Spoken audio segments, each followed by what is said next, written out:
Olá, amigos do canal e meus alunos do pré-vestibular social. Vamos a mais uma aula de história, dando continuidade aos nossos estudos, ainda em quarentena, mas lutando aí pela nossa vaga no Enem. Hoje a nossa aula vai falar sobre a Alta Idade Média. A Idade Média divide-se geralmente em dois grandes momentos: a Alta Idade Média e a Baixa Idade Média. A Alta Idade Média é caracterizado pela formação e pela manutenção das características do feudalismo. A Baixa Idade Média é o momento em que começa a desagregação do feudalismo e começa então uma lenta, uma gradual mudança para o que nós chamamos de modernidade. Então hoje nós vamos conhecer a Alta Idade Média e o feudalismo. Para a gente começar, precisamos resgatar que o Império Romano do Ocidente vai se desagregar em grande parte pela invasão dos povos bárbaros. O Império Romano não tem mais, o Ocidente não tem mais como se defender. Esses povos bárbaros vão começar a se inserir dentro da área do Ocidente e então o Império Romano vai desagregar. Esses povos bárbaros, na sua grande maioria, foram de dois grandes troncos étnicos: os eslavos, primeiro, e os germânicos, em segundo momento. Dos germânicos, vamos resgatar aqui, que nós falamos numa outra aula, foram aqueles que deram origem ao Império Carolíngio, depois ao Império Merovingio, depois ao Império Carolíngio, de Carlos Magno. Então, esses invasores, que são chamados de bárbaros porque não se adequam à cultura, ao modelo de vida dos romanos, eles vão trazer para dentro desse Império Romano desagregado novas características. Entre elas, nós podemos destacar a que estão aqui do lado. Eles viviam em clãs, a economia deles era agrícola, não há propriedade privada. Essa é uma característica que vai entrar em choque com uma característica do Império Romano. Nós vimos na hora da agregação o Império Romano tem a propriedade privada. Eles praticam a pilhagem. Então, eles são grupos guerreiros que vivem sempre juntos, sempre lutando buscando lugares para eles poderem invadir. E a religião tradicional politeísta. Essa é a característica assim que vai ser modificada. Então, esses povos bárbaros vão fazer parte, vão ocupar esse vácuo de poder que o Império Romano do Ocidente está deixando.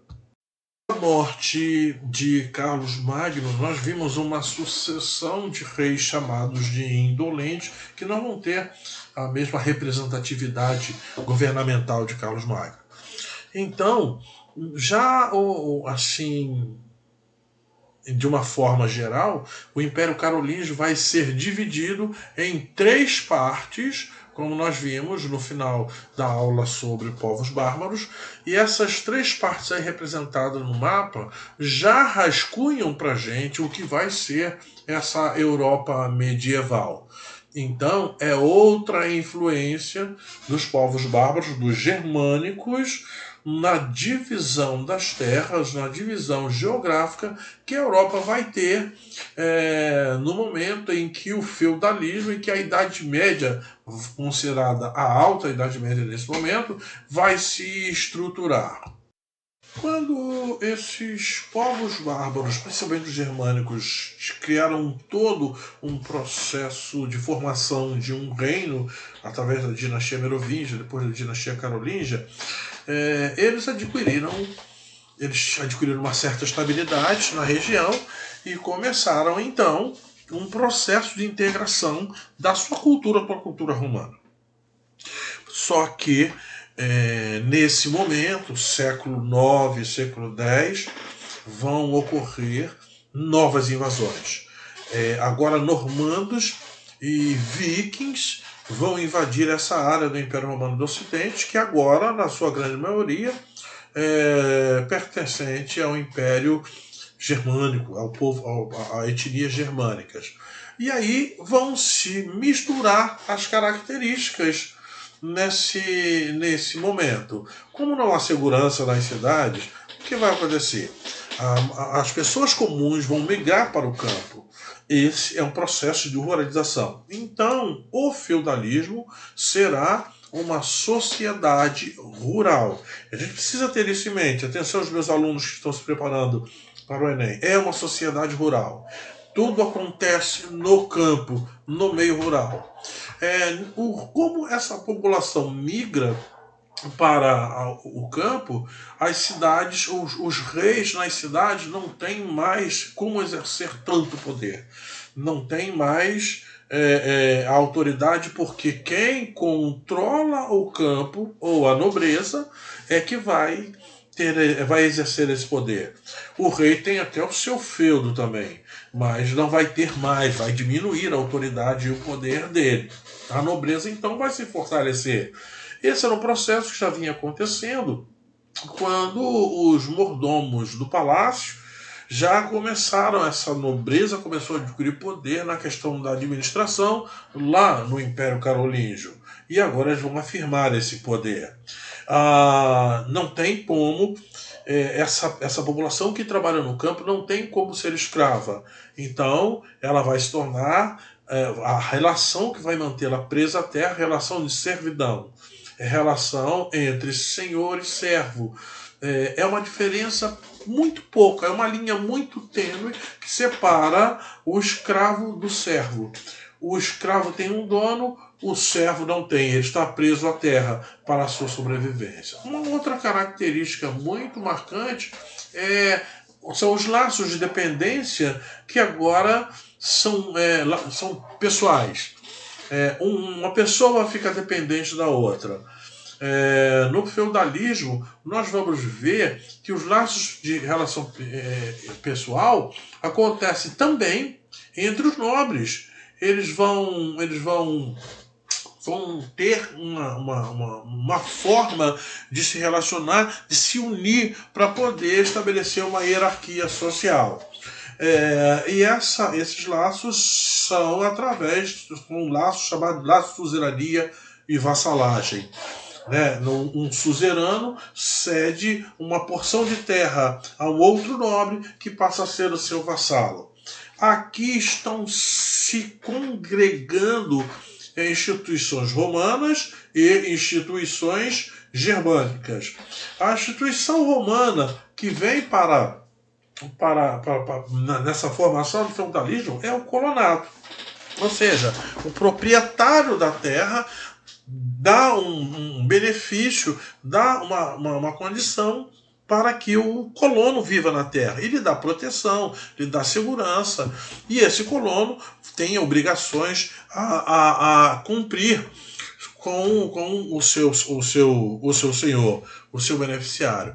A outra relação é a relação de comitatus e benefício, que refere-se, o comitato é uma relação da sociedade feudal, o suzerano e o vassalo se juntam num termo de honra, um respeita o outro respeita um, para que essa sociedade se fortaleça, para que o poder seja estabelecido e eles não percam a sua autoridade. E esse benefício é uma recompensa que já os guerreiros germanos traziam, aqueles melhores guerreiros quando saíam para a pilhagem, eles ganhavam um benefício, eles ganhavam um prêmio. E essa é uma característica que vai ficar presente ainda, que os germânicos vão trazer para dentro da sociedade do feudalismo. Então, nas esferas de poder, nós temos o suzerano e o vassalo. E entre eles, nós temos, entre esses dois grupos da aristocracia, que são donos da terra, donos do poder, nós temos os servos, né, que cumprem uma lista considerável de obrigações com esses dois grupos.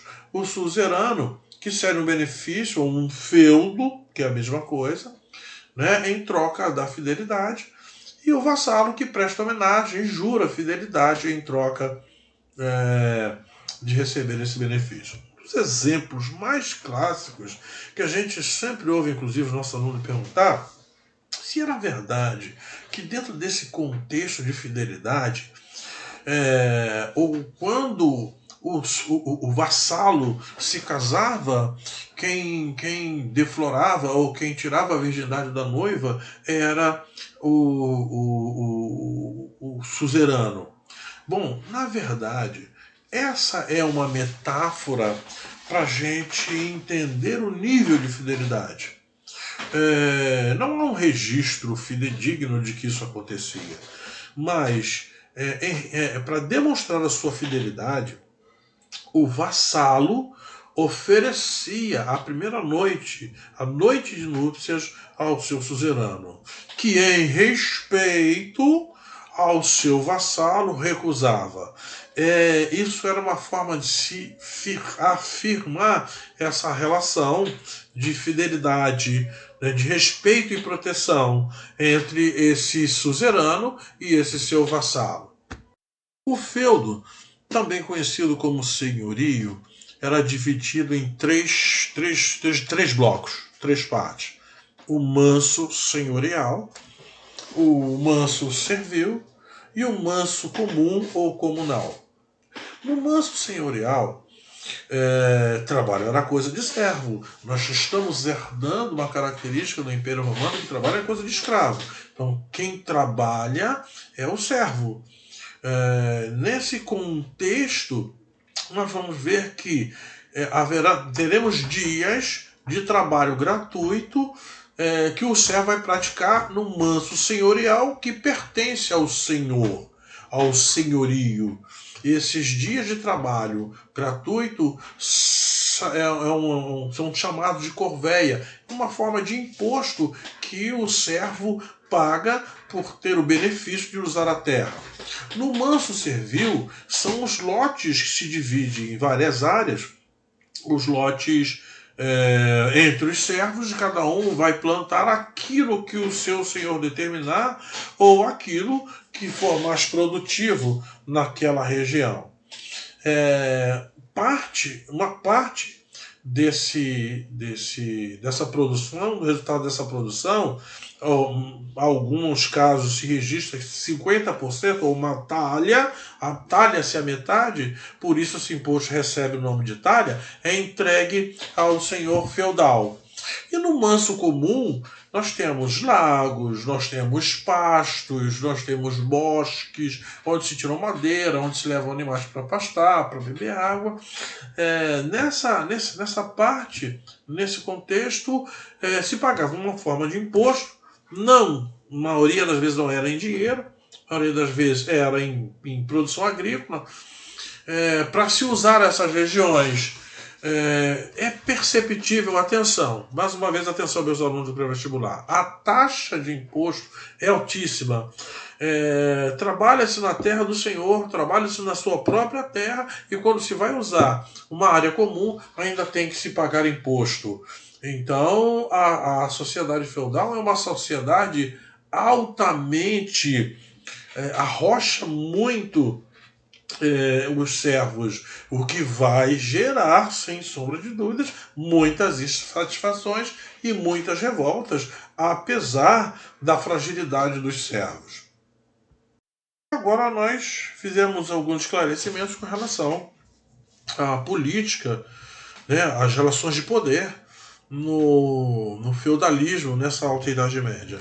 Já a sociedade, ela divide-se basicamente em três segmentos. Por isso ela é chamada de estatal. Tá bom? É muito difícil, atenção, é muito difícil se migrar, se mudar de classe social. Essas três classes sociais são o clero, a nobreza e o campesinato, que nós já conseguimos identificar aí por algumas pistas, né, que os camponeses, o clero é a igreja, a nobreza são os senhores feudais e o campesinato são os camponeses. A igreja defendeu muito, prestem bem atenção nesse detalhe, a igreja defendeu muito essa estrutura. O feudalismo vai ser um momento da história muito, muito longo, a Idade Média vai se prolongar muito, justamente porque a igreja defendia esse contexto. A igreja dizia que isso era bíblico, porque nós teríamos na sociedade os que oram, o clero, né, os que lutam, a nobreza e os cavaleiros, e os que trabalham, que seriam os camponeses. Questionar essa ordem seria questionar a divindade, as coisas como Deus organizou a sociedade. Então, essa sociedade vai ter a defesa constante da igreja. A economia, nós já demos algumas pistas também, que vai-se para o campo, né, tem muitas invasões, os vikings estão invadindo, os normandos estão invadindo, né, os reis não têm mais um exército estável, então essa vai ser uma economia, a economia feudal vai ser ruralizada e vai se produzir aquilo necessário para o seu sustento. Então, ela é autossustentável, ela é de subsistência, até porque os servos não têm muito interesse em produzir excedentes, porque esses excedentes não vão ficar com eles. E todas as atividades são praticadas no campo, é lá que se resolvem, isso transfere ao senhor feudal um status de poder, porque ele resolve o que, quando e como vai se produzir, né, os recursos da sociedade feudal. Então, resumindo, a sociedade feudal é composta, o clero, pelos membros da igreja, responsáveis pela preservação da fé e dos valores dessa sociedade cristã, que muito lhes agrada. Toda a produção cultural vai estar a cargo, todo o conhecimento científico, filosófico, cultural vai estar a cargo da igreja. Nós temos a nobreza, que é uma elite política da sociedade, que é responsável pela defesa militar desse mundo cristão. As invasões estão acontecendo, as invasões continuam a ocorrer, e as lutas, né, essa nobreza é beneficiada na sociedade. E temos os camponeses, que é a classe social mais explorada, a maioria da população responsável pela produção dos alimentos, pelo sustento dessa sociedade. Mas também precisamos falar que nós temos um grupo chamado de vilões. São trabalhadores livres, são artesãos que não estão ligados à terra e que produzem ferramentas, produzem instrumentos agrícolas na sociedade. Esse grupo vai ter uma importante participação muito em breve, porque eles vão começar a negociar, vai nascer aí desse grupo o resgate do comércio, que vai quebrar, né, a regularidade dessa sociedade rural. Então essas são as características do feudalismo. Chama-se de Alta Idade Média, porque até o século XI essa estrutura vai funcionar perfeitamente, ela não vai sofrer ranhuras, não vai sofrer abalos. A partir do século XI vão começar a acontecer alguns eventos que vão começar a desagregar esse modelo. A fome, a diminuição da produção agrícola vai gerar fome. Essa fome é agravada com a peste e com a guerra. Então, essa tríade da fome, da peste e da guerra vão começar a abalar os sistemas e satisfações de camponeses, vão começar a se manifestar, e nós vamos ingressar, então, no período da Alta Idade Média, e essa vai ser a nossa próxima aula. Eu agradeço a todos a atenção. Não se esqueçam de se inscrever no canal e dar um like aí pra gente, tá bom? Para dar uma força pro nosso canal. Até uma próxima aula.